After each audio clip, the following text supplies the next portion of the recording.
ഈ സ്റ്റോറി ഞാൻ പറയുന്നത് it's not only for you guys, it's definitely for me also. Because ഇതിപ്പോ നിങ്ങളെയൊക്കെ കൂടുതൽ ഈ ഒരു സ്റ്റോറി വേണ്ടി വരെ ചിലപ്പോൾ എനിക്കായിരിക്കും.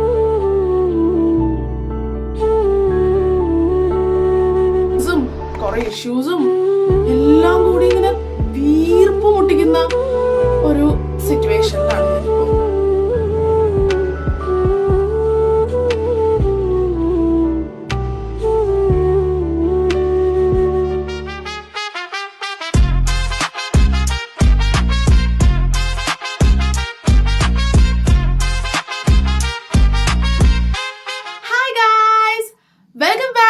Another storytelling episode of blah blah blah.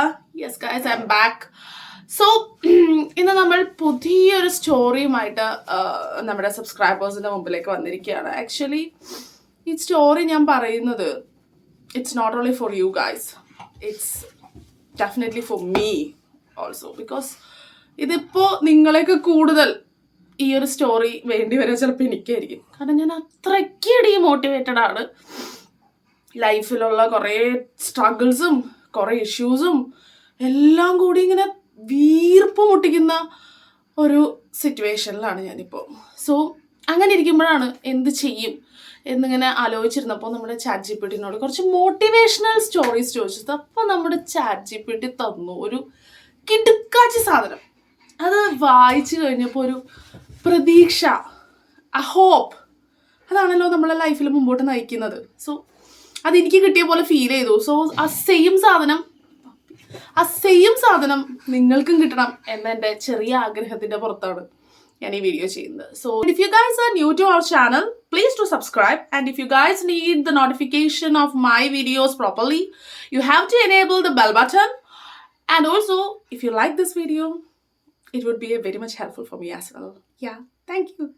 So let's begin the story. This is a story of a real hero.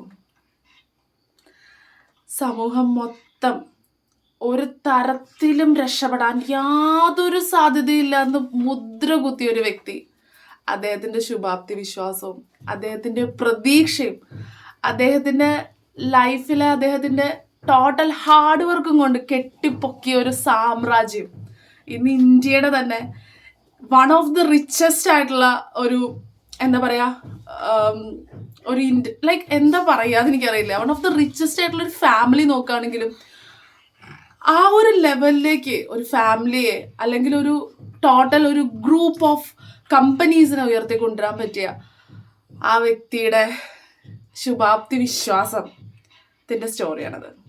Yeah, I'm going to share the real life story of the legend Dhirubhai. Let's begin. നമ്മുടെ ധീരുഭായ് നമ്മുടെ ഇന്ത്യയിലെ ഗുജറാത്തിലെ ചെറിയൊരു ഗ്രാമത്തിലാണ് ജനിച്ചത്. അദ്ദേഹത്തിൻ്റെ father അദ്ദേഹം ജനിക്കുമ്പോൾ ഒരു സ്കൂൾ ടീച്ചറായിരുന്നു. ഈ സ്കൂൾ ടീച്ചിങ്, നഴ്സിംഗ്, ഡോക്ടർ എന്നുള്ള പ്രൊഫഷനൊക്കെ പണ്ട് കാലത്ത്, ഇപ്പോഴും സർവീസ് തന്നെയാണ്, ബട്ട് പണ്ട് കാലത്ത് അതിന് ഒരുപാട് വേജൊന്നും കിട്ടിയിരുന്നില്ല. ലിറ്ററൽ സർവീസിങ് രീതിയിലായിരുന്നു. സോ അതുകൊണ്ട് തന്നെ അദ്ദേഹത്തിൻ്റെ ഫാമിലി ഈവൻ ഒരു സ്കൂൾ ടീച്ചറുടെ മകനായിരുന്നാൽ പോലും ഒരുപാട് സർവൈവ് ചെയ്ത് ലൈക്ക് ഒരുപാട് കഷ്ടപ്പെട്ടിട്ടുണ്ട്, ഒരുപാട് പ്രശ്നങ്ങളിലൂടെ പോയിട്ടുണ്ട്. ഈവൻ നമുക്ക് കിട്ടുന്ന പോലെ 3 നേരം ഫുഡ് കഴിക്കാനുള്ള രീതിയിലുള്ളൊരു ഇൻകം പോലും ജനറേറ്റ് ചെയ്യാൻ അദ്ദേഹത്തിൻ്റെ ഫാദറിന് കഴിഞ്ഞിരുന്നില്ല. അങ്ങനെ വളരെ കഷ്ടപ്പെട്ട് ജീവിച്ച് വന്ന് അദ്ദേഹം 10ാം ക്ലാസ് വരെ പാസ്സായത്. തുടർന്ന് പഠിക്കണം എന്ന് ഒരുപാട് ആഗ്രഹം ധീരുഭായ്ക്കുണ്ടായിരുന്നു. അദ്ദേഹം ഈ കഷ്ടപ്പാട് കണ്ട് പഠിച്ചതുകൊണ്ട് തന്നെ ഈ കഷ്ടപ്പാട് മാറ്റണം. അദ്ദേഹത്തിൻ്റെ ലക്ഷ്യം ഒരു ജോലിയോ അല്ലെങ്കിൽ അങ്ങനെയുള്ളൊരു ഒരു മിനിമം സെറ്റിൽമെൻ്റ് ആയിരുന്നില്ല. ആളെപ്പോഴും ഡ്രീം ചെയ്തിരുന്നത് ഒരു വലിയൊരു നേട്ടത്തെയായിരുന്നു. എങ്ങനെ കാശുണ്ടാക്കാം, എങ്ങനെ കാശുകാരനാവാം. ആക്ച്വലി നമ്മുടെ ഫാമിലിയിലൊന്നും, സ്പെഷ്യലി നമ്മുടെ കേരളത്തിൽ ലൈക്ക് ഇന്ത്യയിൽ തന്നെ നമ്മുടെ വീട്ടിൽ നിന്ന് നമ്മളെ പഠിപ്പിക്കാത്തൊരു കാര്യം ഉണ്ടെങ്കിൽ അതെങ്ങനെ കാശുണ്ടാക്കാം എന്നുള്ളതാണ്. ആ ഒരു കാര്യം അദ്ദേഹത്തിനും അറിയില്ലായിരുന്നു. കാരണം അദ്ദേഹം ഒരു ലോവർ മിഡിൽ ക്ലാസ് ഫാമിലിയിൽ നിന്ന് വന്നുകൊണ്ട് തന്നെ കണ്ടുപഠിക്കാൻ ആരും ഉണ്ടായിരുന്നില്ല. അദ്ദേഹത്തിന് ആ ഒരു ഐഡിയ ഉണ്ടായിരുന്നില്ല. അതുകൊണ്ട് തന്നെ കിട്ടുന്ന വഴിയെല്ലാം അദ്ദേഹം ഓടിക്കൊണ്ടിരിക്കുകയായിരുന്നു. അദ്ദേഹം 10ാം ക്ലാസ് കഴിഞ്ഞ് ഹയർ സ്റ്റഡീസിന് പോകണം എന്ന് വിചാരിച്ചിട്ടും അത് നടത്തി കൊടുക്കാനുള്ളൊരു കേപ്പബിലിറ്റി അദ്ദേഹത്തിൻ്റെ ഫാദറിനോ ഫാമിലിക്കോ ഉണ്ടായിരുന്നില്ല. അങ്ങനെ നമ്മുടെ ധീരുഭായ് അവിടെ തന്നെയുള്ള ഒരു ഹോട്ടലിൽ വെയിറ്ററായിട്ട് ജോബ് ചെയ്തിട്ടുണ്ട്. ഇപ്പോൾ ഡിഷസ് ക്ലീൻ ചെയ്യുക, അതുപോലെ ഓർഡേഴ്സ് എടുക്കുക, അങ്ങനെയുള്ള ബേസിക് വെയിറ്റേഴ്സ് ചെയ്യുന്ന എല്ലാ ജോബ്സും അദ്ദേഹം ചെയ്ത് അദ്ദേഹം ആ മിനിമം വേജിന് വേണ്ടി അദ്ദേഹം പണിയെടുക്കുമായിരുന്നു. വീടിൻ്റെ കഷ്ടപ്പാട് മാറ്റാൻ വേണ്ടിയിട്ടും ലൈഫ് ഒന്ന് മുന്നോട്ട് കൊണ്ടുപോകാൻ വേണ്ടിയിട്ടും ഒരു അടിത്തറ എന്ന രീതിയിലായിരുന്നു അദ്ദേഹം ആ ജോബിനെ കണ്ടിരുന്നത്. അങ്ങനെ ഇരിക്കുമ്പോഴാണ് അദ്ദേഹത്തിന് വേറൊരു ഓപ്പർച്യൂണിറ്റി കിട്ടുന്നത്. അതൊരു വലിയ ഹ്യൂജ് ഓപ്പർച്യൂണിറ്റി ഒന്നുമല്ല, ബട്ട് അദ്ദേഹത്തിന് അത് ചിന്തിപ്പിച്ചു. മേ ബി ഈ ഒരു വഴി എനിക്ക് കുറച്ചും കൂടി ഓക്കെ ആയിരിക്കും എന്ന് അദ്ദേഹത്തിന് തോന്നി. അദ്ദേഹം അത് വേറൊരു പാർട്ട് ഓഫ് ദ കൺട്രിയിലേക്ക്, ലൈക്ക് നമ്മുടെ കൺട്രിയിൽ തന്നെ വേറൊരു പാർട്ടിലേക്ക് പോയിട്ട് അവിടുത്തെ പെട്രോൾ പമ്പിൽ പ്യൂണായിട്ട് ജോലിക്ക് നിന്നു.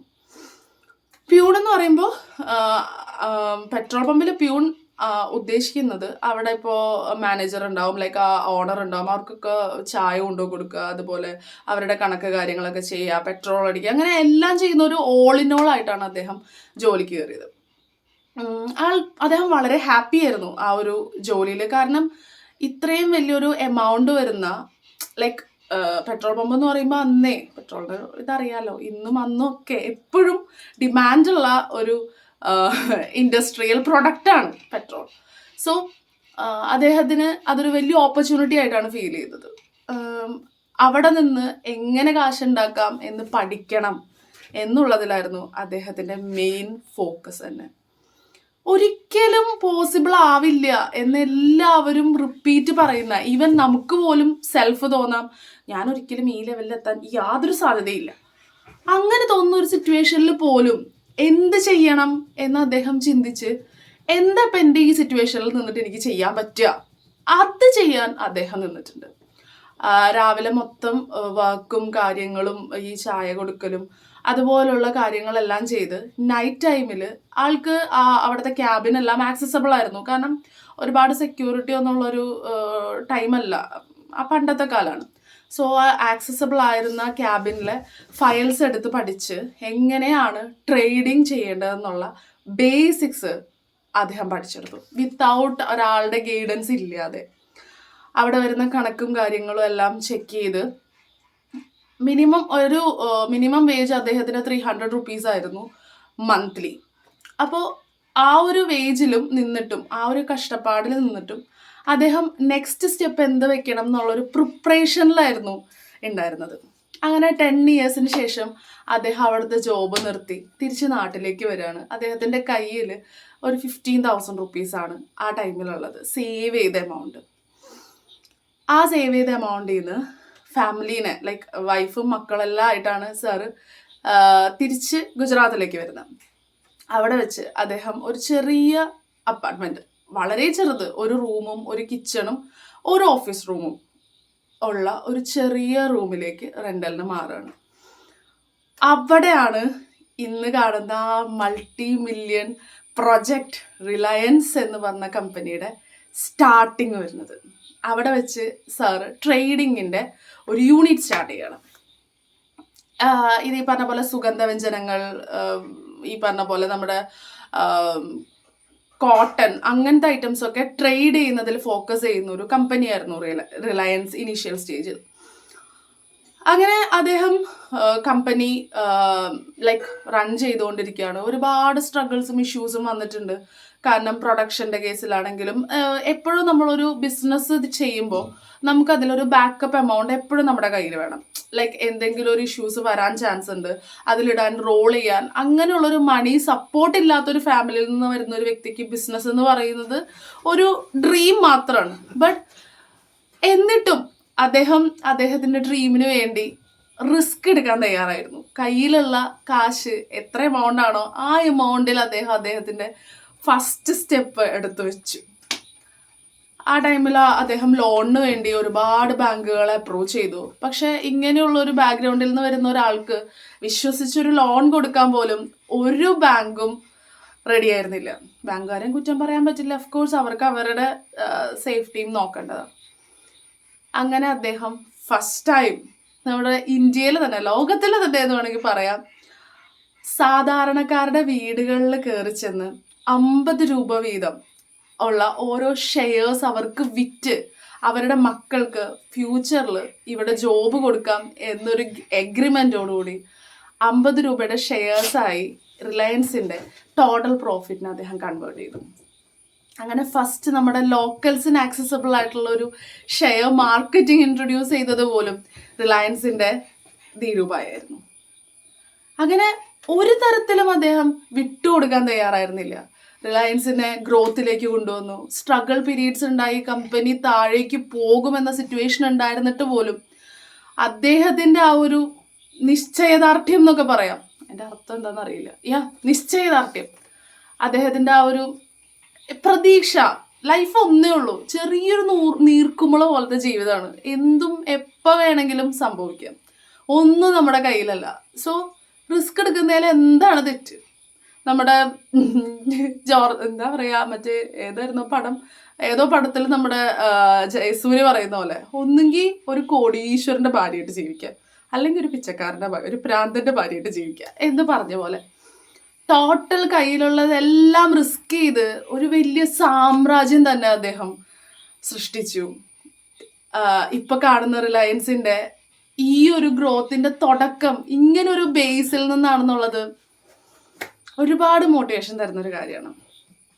സോ അദ്ദേഹം മരിക്കുന്ന സമയത്ത് റിലയൻസിൽ 1.5 ലക്ഷത്തോളം സ്റ്റാഫുകളുണ്ടായിരുന്നു. 1.5 ലക്ഷം പേർക്ക് ജോലി കൊടുത്തിട്ടാണ് അദ്ദേഹം മരിച്ചത്. ചെറിയൊരു വീട്ടിലെ ചെറിയൊരു സ്കൂൾ ടീച്ചറുടെ മകനായിട്ട് ജനിച്ച് കോടിക്കണക്കിന്, മില്യൺ ട്രില്യൺ കണക്കിന് സമ്പാദിച്ച് മരിച്ച ഒരു വ്യക്തി. എന്താല്ലേ? സോ ലൈഫിൽ നമുക്കൊരു ഹോപ്പ് ഉണ്ടെങ്കിൽ, നമുക്കൊരു പ്രതീക്ഷയുണ്ടെങ്കിൽ, അദ്ദേഹത്തിൻ്റെ പ്രതീക്ഷ ഒരിക്കലും അസ്തമിച്ചിരുന്നില്ല. ഒരുപാട് പേര് ചുറ്റും നിന്ന് കളിയാക്കിയിട്ടും പുച്ഛിച്ചിട്ടും നമ്മുടെ സിറ്റുവേഷനിൽ ഇപ്പോൾ എൻ്റെ സിറ്റുവേഷനിലാണെങ്കിൽ ഒരു യൂട്യൂബ് ചാനൽ തുടങ്ങുമ്പോൾ ഇഷ്ടം പോലെ കളിയാക്കലുണ്ട്. ഒരുപാട് കളിയാക്കലുണ്ടായിരുന്നിട്ടും അതൊന്നും വകവയ്ക്കാതെ അദ്ദേഹത്തിൻ്റെ ആ ഒരു ഗോളിൽ മാത്രം ഫോക്കസ്ഡ് ആയിരുന്നു.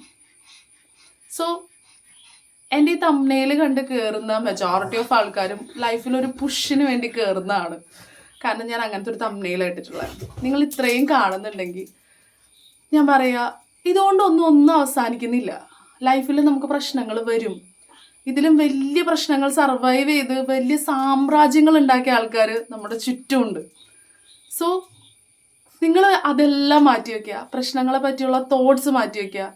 ലൈഫിലൊരു ഗോൾ ഉണ്ടെങ്കിൽ അത് മാത്രം ഫോക്കസ് ചെയ്യുക, മുന്നോട്ട് പോവുക. ഒരിക്കൽ നിങ്ങൾക്കും ലൈഫിൽ നല്ലൊരു സക്സസ് ഉണ്ടാവും. ഈ ചുറ്റും നിന്ന് കളിയാക്കിയവരും കുറ്റം പറഞ്ഞവരും നിന്നെ കൊണ്ട് പറ്റില്ല, ഇട്ടിട്ട് പൊക്കൂടെ എന്ന് പറഞ്ഞവരൊക്കെ മാറ്റി പറയും.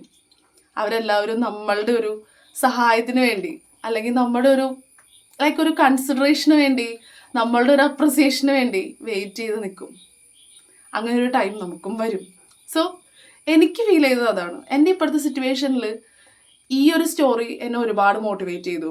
ഞാനിപ്പോൾ ഒരുപാട് സ്ട്രഗിളിലൂടെ കടന്നു പോകുന്നൊരു ടൈമാണ്. ഇപ്പോൾ എൻ്റെ വീഡിയോ കാണുന്നവർക്കാണെങ്കിലും അറിയാം, എൻ്റെ വീഡിയോ ക്ലാരിറ്റിയൊക്കെ ഡിഫറെൻ്റ് ആണ്. എൻ്റെ ഫോൺ അടിച്ചു പോയി. ഇപ്പോൾ ജോബിൻ്റെ കേസാണെങ്കിലും വാർ റിലേറ്റഡ് ഇഷ്യൂസൊക്കെ കാരണം ഇൻസെൻറ്റീവ് ഇല്ല, ഇൻക്രിമെൻ്റ് ഇല്ല, lots of struggle. Marriage preparation ചെയ്തിട്ടും പ്ലാൻ ചെയ്തിട്ടും എനിക്ക് സ്റ്റാർട്ട് ചെയ്യാനായിട്ട് ഒരു ഫണ്ട് റേസ് ചെയ്യാൻ എന്നെ കൊണ്ട് പറ്റിയിട്ടില്ല. അങ്ങനെ ഒരുപാട് ഡീമോട്ടിവേറ്റ് ആയിരിക്കുന്ന ഒരു സിറ്റുവേഷനിൽ ഈ ചാനൽ തന്നെ നിർത്തേണ്ടി വരും എന്ന് ഞാൻ ചിന്തിച്ച സമയത്താണ് ഞാൻ ഈ വീഡിയോ ഇടുന്നത്. ഇത് ഞാൻ എൻ്റെ പഴയ ഫോണിൽ 5 വർഷം മുമ്പ് ഞാൻ മേടിച്ച എൻ്റെ ഫോണിൽ റെക്കോർഡ് ചെയ്യുന്ന എൻ്റെ വീഡിയോ ആണ്. അത്രയ്ക്ക് എന്നെ ഈ സ്റ്റോറി മോട്ടിവേറ്റ് ചെയ്തു. സോ ഗായ്സ് അത്രേ ഉള്ളൂ നമ്മുടെ വീഡിയോ. എനിക്കങ്ങനെ വലിയ മോട്ടിവേഷണൽ കോട്ട്സോ അങ്ങനെയൊന്നും പറയാൻ അറിയാൻ പാടില്ല. എനിക്ക് അറിയാവുന്ന രീതിയിലാണ് ഞാൻ പറഞ്ഞു തന്നത്. So if you guys like this video, do subscribe. And if you felt this would help any of your friends from their depressive stage or something, അവരെ ഹെൽപ്പ് ചെയ്യുന്നു തോന്നുന്നുണ്ടെങ്കിൽ തീർച്ചയായും ഷെയർ ചെയ്ത് കൊടുക്കൂ. അവർക്കും ഒരു ഹെൽപ്പ് ആവും, എനിക്കും ഒരു ഹെൽപ്പ് ആവും. ഓക്കെ, അപ്പൊ നെക്സ്റ്റ് വീഡിയോ കാണുമ്പോഴേക്കും ബൈ ബൈ.